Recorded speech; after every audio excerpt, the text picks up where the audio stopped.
Alright guys, today I'm showing you on how to build a better podcast audio and how to edit your podcast using Audacity. Now, there's two things I use in this software. One, I use a Audacity, and two, I use a Blue Yeti mic. It's like $50. Highly recommend never using a phone audio. It's just not going to sound good. And using this audio, which I'm using now to record, you're just going to get a better sound. But before we get into that, I wanted to show you exactly what your podcast is going to sound like. Here's the before. Alright guys, today I'm showing you on how to build a better podcast audio and how to edit your podcast using Audacity. Here's the after. Alright guys, today I'm showing you on how to build a better podcast audio and how to edit your podcast using Audacity. Before we get going, I wanted to let you know that if you're new here, thank you for coming in. And if you've already been subscribed for a while, hell yeah, I love you. Highly recommend subscribing if you're interested in any of my other content. If you like the video, I recommend you doing it. Now, let's go into what I do. The first thing I do is I amplify the signal. The amplification makes all the frequencies sound louder or give them more depth, so when you edit them, you have more to edit with, and you can get a more precise sound. It's kind of like cutting on a piece of paper, right? You can cut on a huge piece of paper and you get a pretty good cut, or you could cut on a really small piece and never know if your line's straight. Of course, you want to cut on the big piece of paper. Now, I don't mess with any of the settings here. Why? Because the computer knows better than I do what frequencies need to be boosted and what frequencies don't. I have no clue what they are, so I let the computer do 90% of the work. Now, after you do that and amplify it, I go ahead and I EQ the signal. EQing is very hard, and there are tons of videos on how to do a more advanced version of this, but if you don't want to bother learning, which I do recommend you learn in the future, this is what I use. Now this is for my room as you can see right here. The audio here is, I just have a lot of reverb and it's very boxy and very airy, so I just bring that down in the podcast audio. The first thing I do is I go from 60 to 50 hertz and I just cut it all down. Why? Everything before 60 to 50 hertz is pretty much just like junk. It's like really filler background noise. And if you're like me and I do this stuff by a window, there's tons and tons of different things happening outside all the time. And doing a 60 hertz removal really just cuts all that stuff out.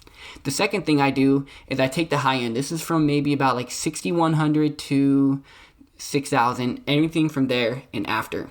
You want to cut that down because, like I said before, a lot of this audio stuff that happens at the begin and the end is just kind of filler, and it's going to mess up some of the later things we do in the podcast, editing-wise.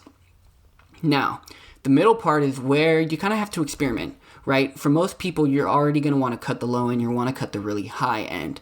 However, the middle part is where you get your clarity. So if you're like me and you have a very nasally voice, you don't really speak from your chest a lot, I'm not going to try to force to make myself talk from the chest. So what I do is I cut everything from about 200 to 400, and I do like a 3 decibel removal. And it removes most of the reverb in my room because that's where most of it happens at. And besides that, there's really not much else. I like to keep my audio as natural as possible. And I think it kind of gives that intimate feel. However, if you wanted to hear and do more advanced EQ settings and things like that, check my description. I'll link a good video for it. It's not by me, it's by someone else. I don't even know the other person, but it's a good video, and if you really want to take that next step further and learn how to EQ, I highly recommend it. Side note, if you're still here, make sure you subscribe. Now, the last thing I do is I compress it. Now, compressing is probably one of the weirdest things to do on Audacity. There are a bunch of settings, and it can be really easy to get yourself distracted and not know what you're doing. So here's what I do with my exact settings. First, I set a threshold of -20. The threshold is pretty much where everything below that is cut off, or rolled off, as what we say. And for me, it's -20.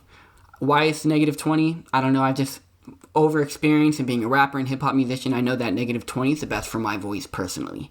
Now, after that, you have your noise floor. Now, this is pretty much the floor of your noise. Like, you literally don't let anything in from this noise.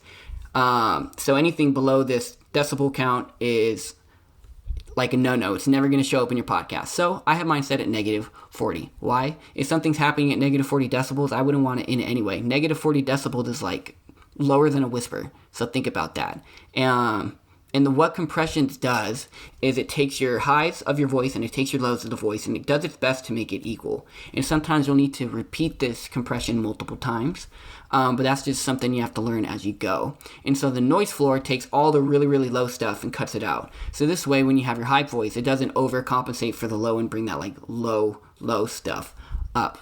Now you have your ratio. Now, if you're like a musician or doing some sort of music podcast, you may want to have it higher. As a rapper, when I do my lyrics and vocals, I have mine at 4:1 usually. But if you're doing just a podcast, literally how I'm doing like right now, without the video, you may want to have yours at about 2:1, maybe 2.5:1 or 3:1, somewhere in that range. It takes a little bit of messing with it, but I have mine always set at 2:1. Now, the attack and release can be a little bit complicated.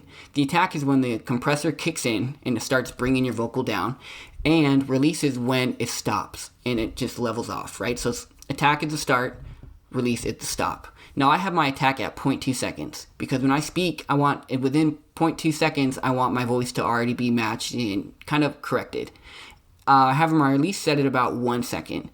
The reason why I do this is because I don't take very many pauses when I break, so I don't like speak and then keep going again.